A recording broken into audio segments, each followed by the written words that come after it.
Quiero animarlos que me acompañen a leer 1 Tesalonicenses capítulo 1, versículos 1 al 10. Oremos. Señor, damos gracias por lo que acabamos de escuchar, porque esto es el Evangelio.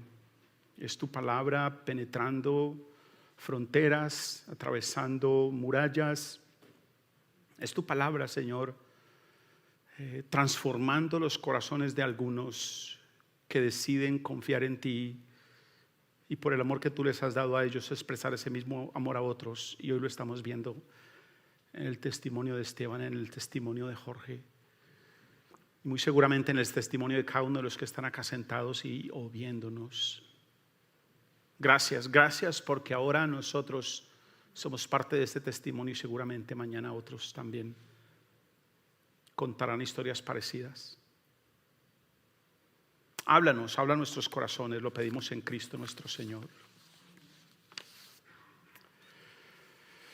Una voz dice, proclama, ¿y qué voy a proclamar? Respondo yo, que todo mortal es como la hierba, y toda su gloria como la flor del campo. La hierba se seca y la flor se marchita, porque el aliento del Señor sopla sobre ella. Sin duda el pueblo es la hierba. La hierba se seca, la flor se marchita, pero la palabra de Dios permanece para siempre.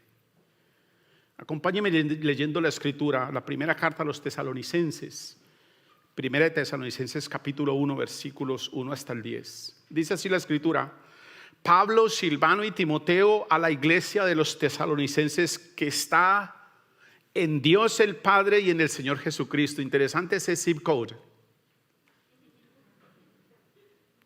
Gracias y paz a ustedes. Siempre damos gracias a Dios por todos ustedes cuando los mencionamos en nuestras oraciones.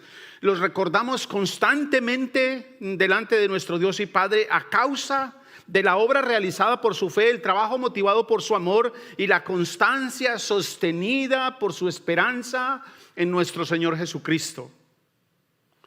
Hermanos amados de Dios, sabemos que Él los ha escogido, porque nuestro evangelio les llegó no solo con palabras, sino también con poder, es decir, con el Espíritu Santo y con profunda convicción. Como bien saben, estuvimos entre ustedes buscando su bien. Ustedes se hicieron imitadores nuestros y del Señor cuando, a pesar de mucho sufrimiento, recibieron el mensaje con la alegría que infunde el Espíritu Santo. De esa manera se constituyeron en ejemplo para todos los creyentes de Macedonia y Acaya.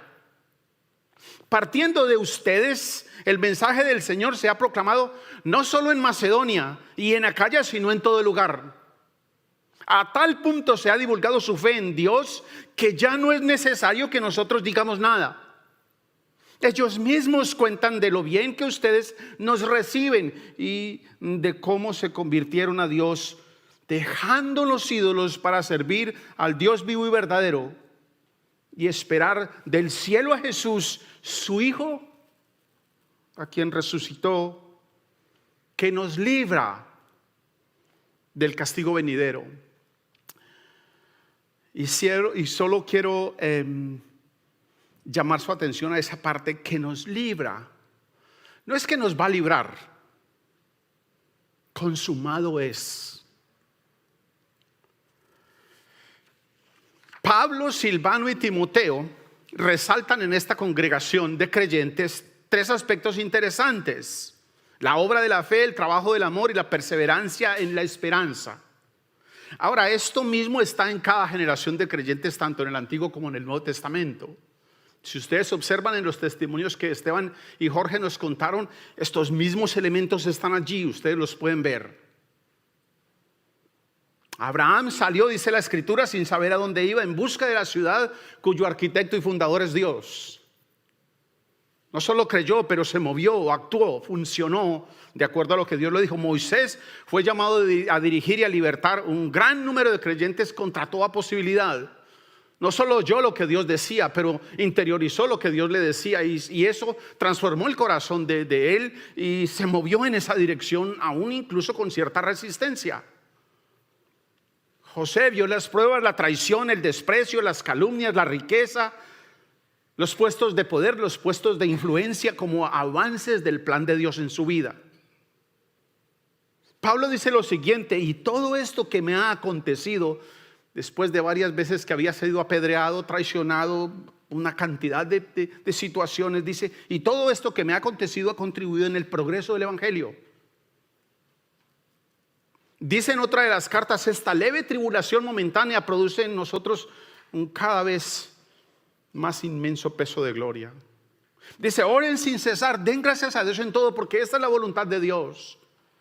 Santiago dice: tengan por sumo gozo cuando se hallen en diversas pruebas, sabiendo que la prueba de su fe produce paciencia, y tenga la paciencia su obra completa, para que se hallen ustedes completos y cabales sin que les falte cosa alguna. Así que este progreso del evangelio que ustedes han escuchado en la vida de Esteban, en la vida de Jorge, en la vida de estos creyentes de Tesalónica, está sucediendo en su vida en este momento.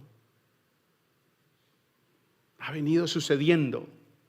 Pero lo interesante es que esto no se queda solo en las páginas de la Escritura. Hoy usted y yo podríamos mencionar por miles, por cientos de miles, por millones a personas quienes por la obra realizada de su fe, por el trabajo de su amor, por la constancia sostenida por su esperanza en nuestro Señor Jesucristo, interpretaron cada evento de sus vidas, lo que era completamente absurdo, sus éxitos, sus logros, sus pruebas, sus fracasos, el exilio mismo, como el progreso de la voluntad de Dios en ellos, de conocerse a ellos mismos, de conocer a Dios, de conocer el impacto de Dios en la vida de otras personas. Interpretaron todo esto como obras que Dios ha preparado de antemano para que ustedes y yo anduviésemos en ellas. No se asuste por la situación que usted está atravesando en este momento, porque esa situación el Señor la diseñó para que usted, por el Espíritu Santo que está en usted, camine en esa situación. Sí, para algunos de ustedes es una situación gozosa, tranquila, cómoda. Para otros es difícil. Para algunos fue exilio por 7 años. Para algunos fue un momento de rebeldía por no sé cuántos años. Para otros puede ser una enfermedad, una traición. Dios ha diseñado para nosotros cada una de estas situaciones para que ustedes y yo lo conozcamos a Él y nos conozcamos a nosotros y conozcamos a otros creyentes. Y la fe de estos creyentes, ¿cómo funciona? Estas mismas evidencias fundamentales, el trabajo de la fe, la obra del amor, la perseverancia en esta esperanza, ya están en usted, querido hermano. Empezaron a crecer en usted desde el mismo momento en que su corazón fue abierto para la fe del Señor. Puede que nadie se las haya dicho a usted, puede que usted ni siquiera le interese entender estos términos, pero ya están funcionando en usted. Están creciendo, están trabajando dentro de usted. Y se van a fortalecer cada día de su vida hasta que usted sea llamado a su reunión final con el Creador. Todos los días, cada momento, cada una de estas cualidades van a seguir creciendo en usted. Jesús lo llama el primer amor. Y Jesús dice que en algunos el primer amor se ha apagado.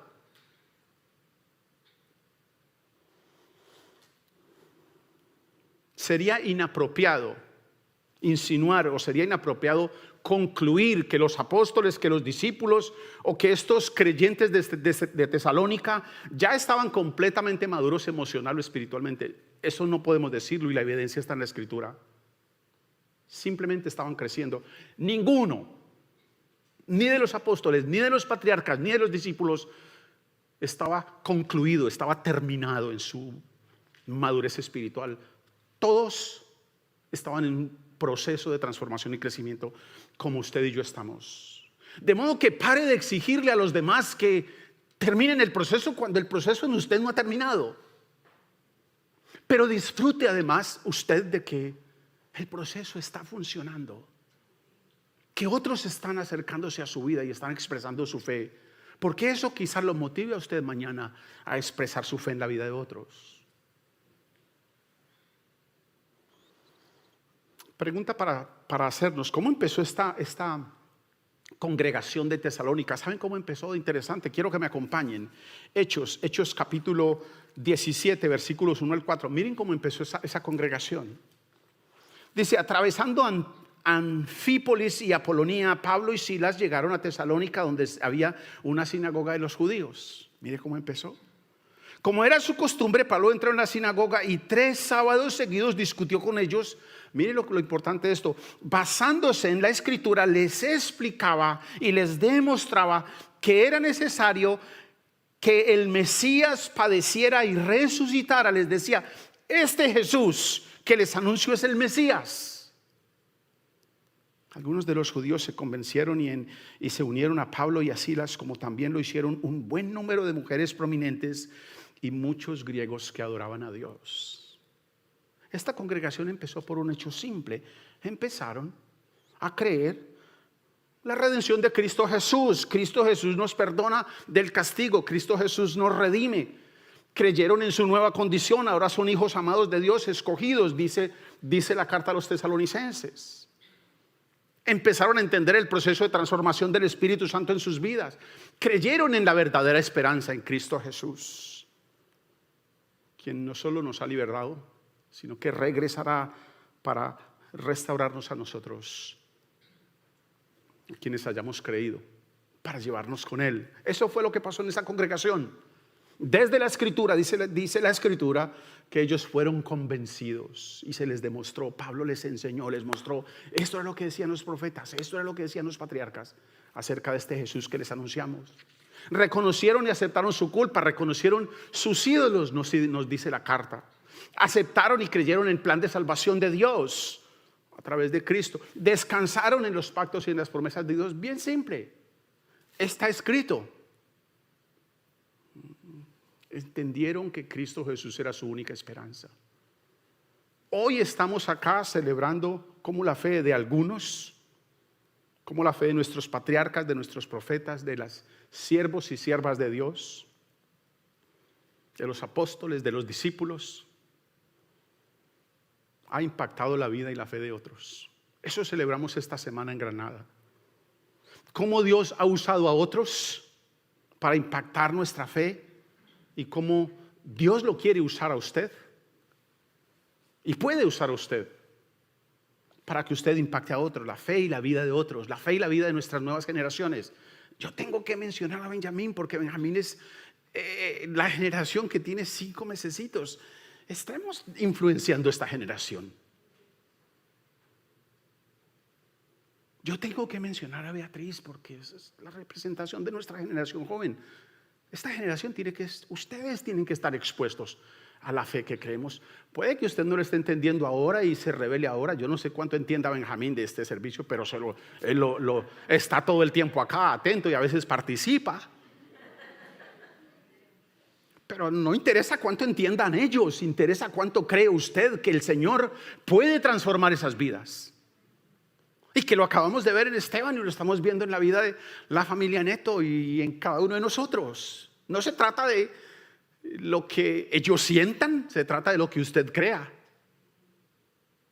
Él lo dice, hay que hacerlo. Lo hacemos con cariño. Mire lo que dicen los versículos 8 hasta el 10 de la carta a los tesalonicenses, del primer capítulo.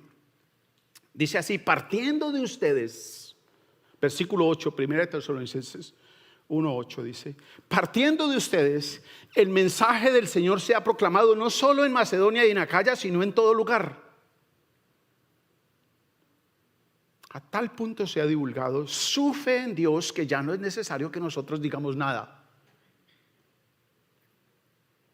Ellos mismos cuentan de lo bien que ustedes nos recibieron y de cómo se convirtieron a Dios, dejando los ídolos para servir al Dios vivo y verdadero y esperar del cielo a Jesús, su Hijo, a quien resucitó, que nos libra, no que nos va a librar, que nos libra del castigo venidero.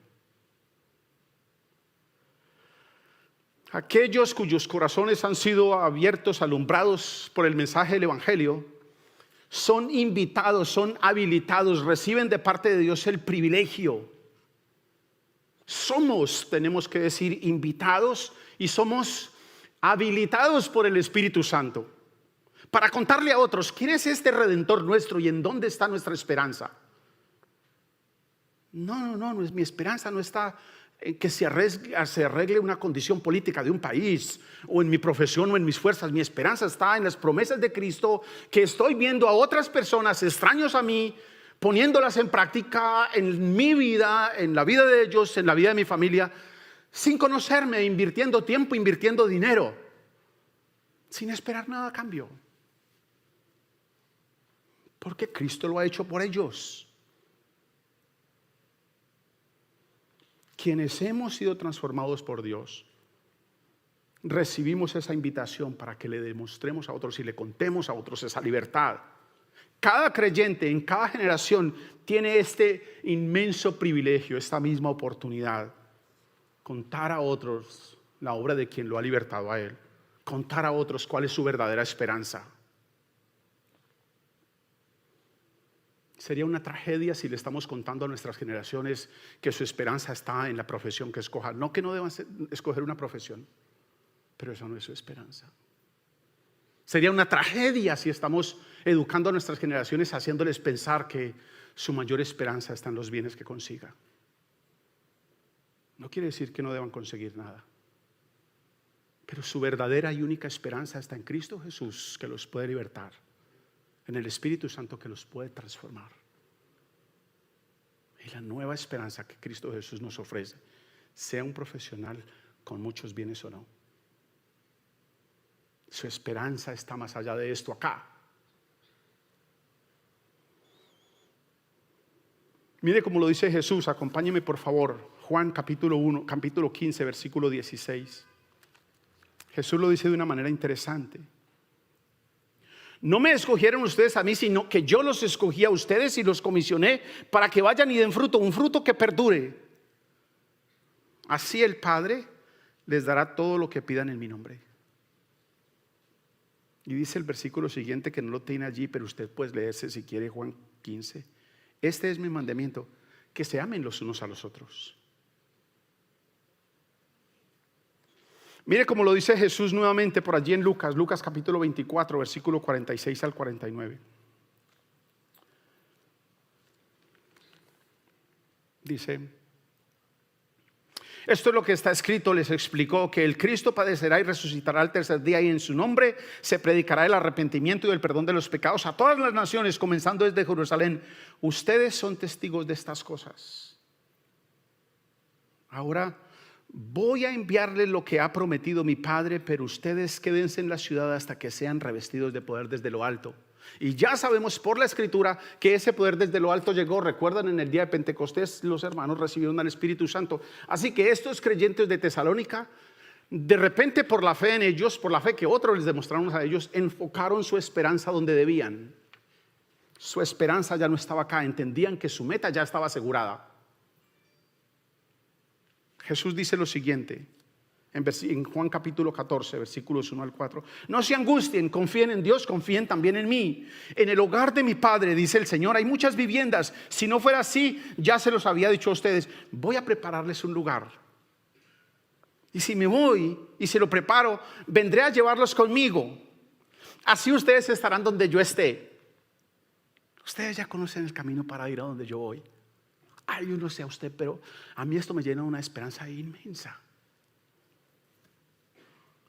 Que se quede el infinito sin estrellas. Yo ya tengo allí un lugar donde voy a ir. Sí, puede ser que se me acabe mi ropa, mi trabajo, mi salud, mi belleza, mi fuerza. Eso se va a acabar además.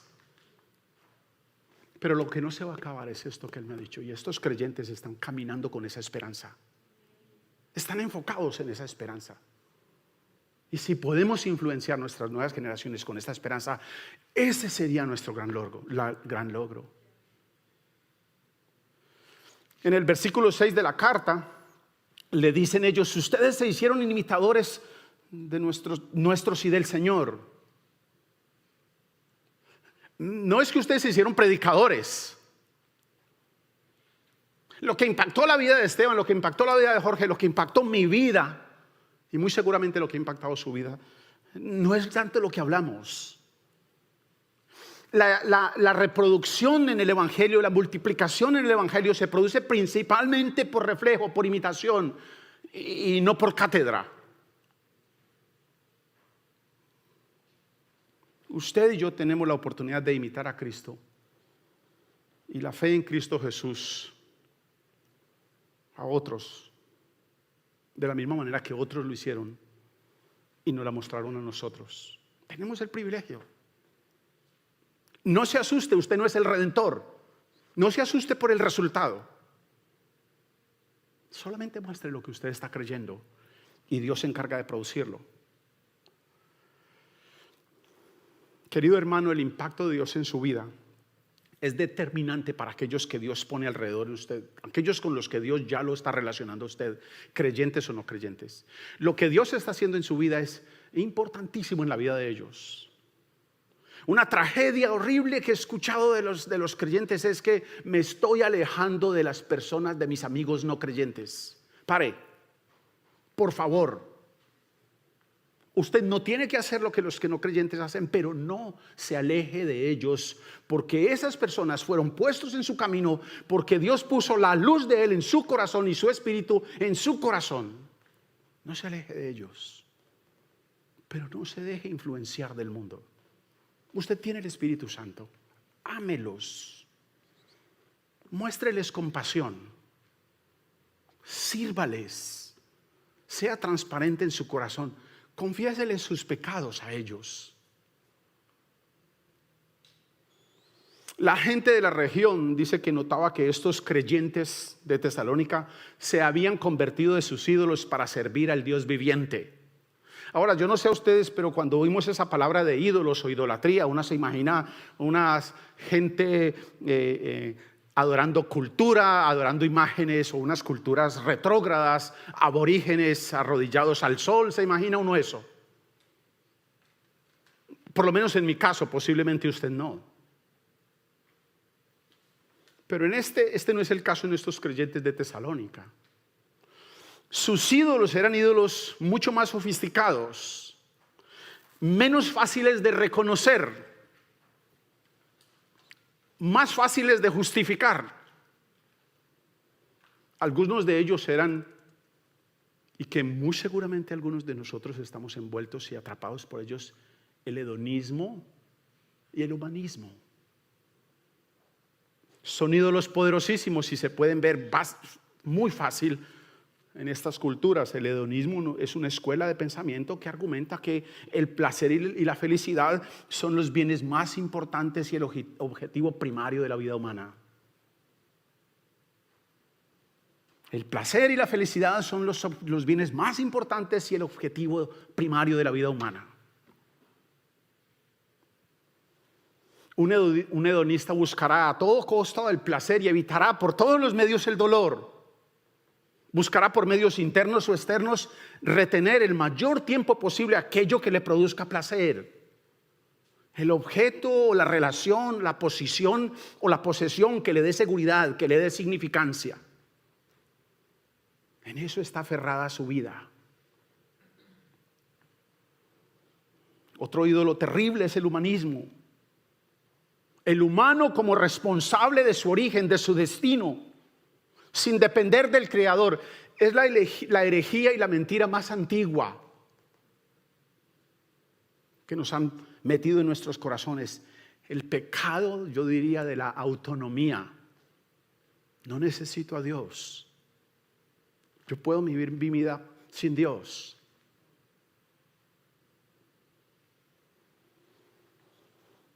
El humanismo fabrica deidades, ídolos constantemente que usted y yo podemos usar o podemos cambiar o podemos controlar o meter en el bolsillo o sacar del bolsillo según se nos antoje. Es muy fácil así. Hoy nuestra cultura es muy similar. El placer, el saber, el tener, el poder, que son hedonismo y que son humanismo, se han sofisticado hoy, se han acomodado a cada época y hoy los tenemos de una manera que nos sentimos muy cómodos con ellos. Los disfrutamos. Somos bombardeados constantemente con imágenes, con canciones, con corrientes de pensamiento,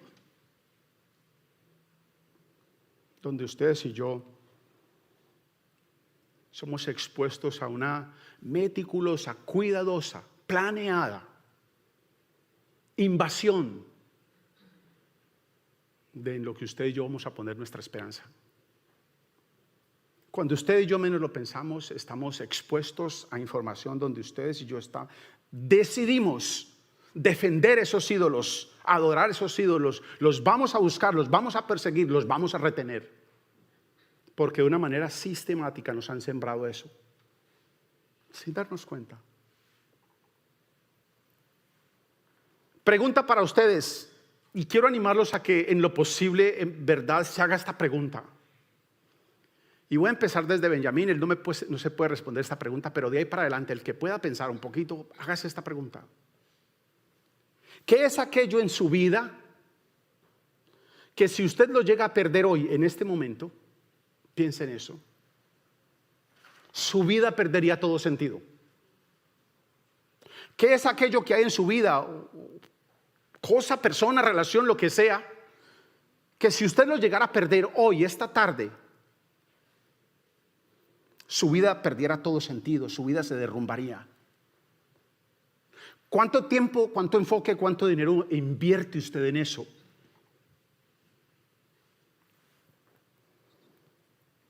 Aquello en lo que usted invierte más tiempo y más dinero, muy seguramente es uno de sus ídolos.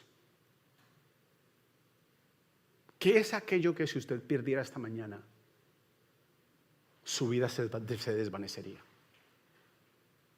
Ya perdería sentido.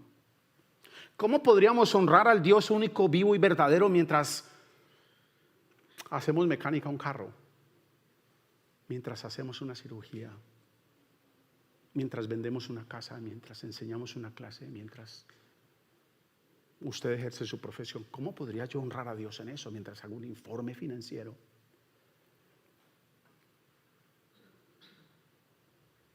¿Podría ser posible? ¿Es posible deshonrar a Dios mientras hago el ministerio en la iglesia? ¿Es posible que Él se vea deshonrado en esto?